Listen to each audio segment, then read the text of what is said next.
Hello అండి, అందరికీ నమస్తే. Welcome back to my channel. ఈరోజు ఒక చిన్న హార్వెస్ట్ అండి.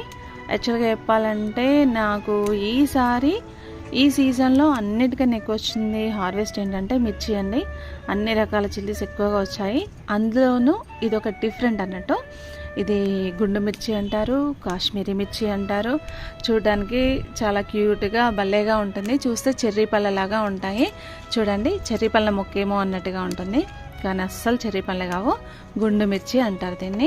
స్పైసీగా కూడా ఉంటాయి. ఎక్కువగా సాంబార్ పోపులోకి చాలా బాగా యూజ్ చేస్తారండి. ఇవి మనకు బయట మార్కెట్లో కూడా దొరకవు.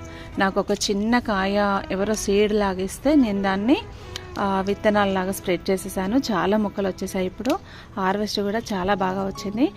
గ్రీన్ చిల్లీగా ఉన్నప్పుడు కూడా వాడుకోవచ్చండి, కానీ నాకు కావాలని పండుమిర్చి కోసమని నేను ఇవి హార్వెస్ట్ చేయకుండా ఉంచాను. ఈ పండుమిర్చి అనేది చట్నీ కోసం చాలా